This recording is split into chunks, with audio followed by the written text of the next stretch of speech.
So I got asked my thoughts and take about when Stuart Scott passed, what Jason Whitlock used to say about Stuart Scott and one black broadcaster to another. So I was brought that he called him basically, he didn't say hip hop anchor, but he basically said he was catering to a certain audience and he questioned Stuart Scott. He did end up respecting him in the end and the way he did.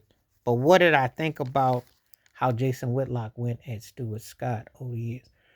Well, Jason Whitlock is a troll, and he's known for butterballing, and he's known for, shuffleboarding and trying to appease, and you know how it goes. No, you never win, but you try to win. You think you're gonna win, but you're not gonna win. The mass ain't gonna give you no more love, and you got these turkeys out here who will definitely try to uh, compensate. Stuart Scott was like the first hip hop broadcaster because he brought in a new vernacular and a vocabulary, and it was needed.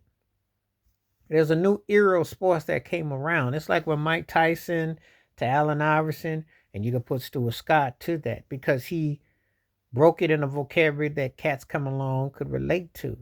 It's a way of new communication. You know, and black broadcasters should always be who they are. And I say this to say, yes, you use vernacular and the tones that people can relate to, but you also talk in a way that, hey, people need to relate to you too, and there's things that you can say that people can comprehend. And then there's things that people say that you kind of like, get the kind of like the strange look, like, what did they just say? So it's all within context and how you put it. But um he had a lot to say about Stuart Scott. He got a lot to say about anybody, especially someone black when they kind of got their own thoughts and their feelings. He's like the broke clock that once in a while he was right. A lot of time he was just selling out and chumping out. There's one thing when you speak on things that is beneficial. It's another when you say things that just sound like you just a hater. And the Joy Taylor ones about the coconut pecan, that cracked me up. That might be his most soulfulest. Like, okay, this cat be. I had to say he was funny about Joy Taylor, and I can't say he was wrong about that. That was hilarious. He said she was gonna give him the time of day, but that that duckling jive turkey was hilarious about Joy Taylor. But the Stuart Scott thing, he had to be a bit envious because Stuart Scott had his own vernacular. He had a way of connecting. He saw things in a different light, and he was actually representing what was going on.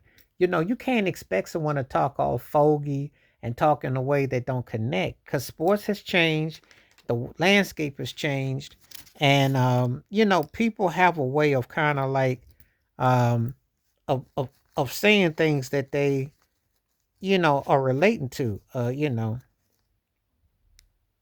So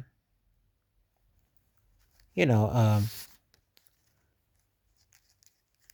one of those things that you can relate to. So it's just you want to make sure that you have a balance, and you want to make sure that you tap into things that uh, you know are right where they're supposed to be. So um, that's how I look at it. But again, you hear people say certain things, and you just kind of like gotta kind of shrug the shoulders with it. But I, he always has something smart to say about somebody. But it made me think again about reflecting about Jason Whitlock and Stuart Scott and how one guy goes to one extreme for one, another goes to another. And is there a happy medium? But is there really? And in the sports world and the landscape, you see how cats go to an extreme to try to sound one way and how they try to sound another. Depends on the audience. So let me know, what did you think about Jason Whitlock trying to be slick on Stuart Scott once upon a time because he was trying to identify in a more modern era, which was more than respected. Wash your hands, keep your mind clear, watch out for another. Share the video if you like. Stay safe, stay blessed, stay woke, stay free. I'm out. One time. Peace.